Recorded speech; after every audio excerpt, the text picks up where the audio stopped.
ശ്രീധരൻ വിഷമിക്കണ്ട, ഞാനൊന്ന് നോക്കട്ടെ. മുട്ടിഞ്ഞ പലിശ അവന്. എന്നാലും സാരമില്ല, കുഞ്ഞുണ്ണിക്ക് എത്രയും വേഗം പൈസ അയച്ചു കൊടുക്കണം. എന്നാ ഞാൻ പോട്ടെ. ശരി, വൈകിട്ട് വിവരം അറിയിക്കണം.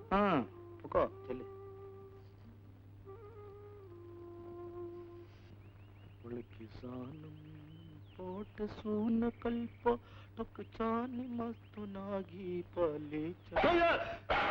എന്ത് പറ്റിയത്? ഉണ്ടോ സാറാ? ആരത്? എന്താ കിട്ടാ വന്നത്? ഞാൻ ചേട്ടനെ ഒന്ന് കാണാൻ വന്നതാ. ചേട്ടൻ കുളിക്കുവാണല്ലോ, എന്താ? ഒന്നുമില്ല, ഞാൻ ചുമ്മാ. പിന്നെ പിന്നെ പറ, ഇങ്ങോട്ട് പോരട്ടെ. ഇപ്പൊ ഞങ്ങൾ കണ്ടു പിരിഞ്ഞതേ ഉള്ളൂ. ആരാടി അവിടെ? എന്താടാ? ഇവിടെ ഞാൻ മാത്രല്ലേ ഉള്ളൂ. ഓ, നിന്നോടായിരിക്കും. നിന്നോട് തന്നെയാ ചോദിച്ചത്.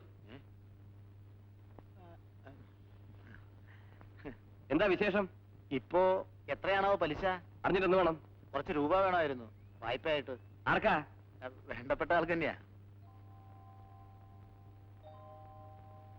ശ്രീധരൻ വല്ലാത്ത ബുദ്ധിമുട്ടിലാ. കുഞ്ഞുണ്ണിയുടെ പഠിത്തവും എല്ലാം കൂടി അയാളെ ഞെക്കി പിഴിയാ.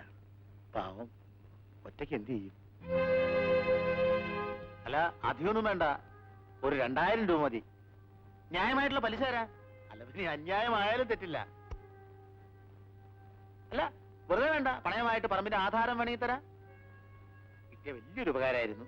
2-3 മാസത്തേക്ക് മതി. കമ്പനിയിൽ നിന്നൊരു ലോണിന് അപേക്ഷിച്ചിട്ടുണ്ട്. അത് കിട്ടാനുള്ള താമസം കൊണ്ടാ ഇപ്പൊ ഇങ്ങനെ ഒരു ഏർപ്പാട് വേണ്ടി വന്നത്.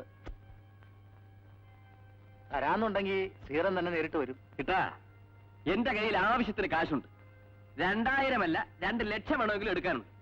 പക്ഷെ നിന്റെ കൂട്ടുകാരനുണ്ടല്ലോ ശ്രീധരൻ, അവന് 10 നയാ പൈസ കൊടുക്കില്ല.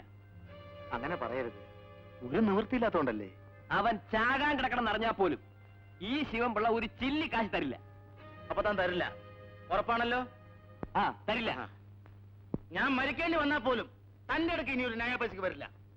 ആ നിലയ്ക്ക് തന്നെ മുഖത്ത് നോക്കി 4 പുളിച്ച തെറി എനിക്ക് പറയാമല്ലോ. ഇറങ്ങി പോടാ തീർപ്പാ. കുറയ്ക്കാതെ പട്ടി. ഒരുത്തൻ കുറച്ചോണ്ടിരിക്കുന്നുണ്ടല്ലോ. പട്ടി, തെണ്ടി, നാറി. നീ മരിക്കുന്നതിന് മുമ്പ് നീ കുത്തുവാലെടുക്കുന്നത് ഞാൻ എന്റെ ഈ കണ്ണുകൊണ്ട് കാണും. ഈ നാട്ടുകാരുടെ എല്ലാ ശാപം നിനക്കുണ്ട്. നിർത്തില്ല. 3 ദിവസത്തേക്ക് കാണുന്നവരോട് മുഴുവൻ ഞാൻ പറഞ്ഞുകൊണ്ട് കിടക്കും.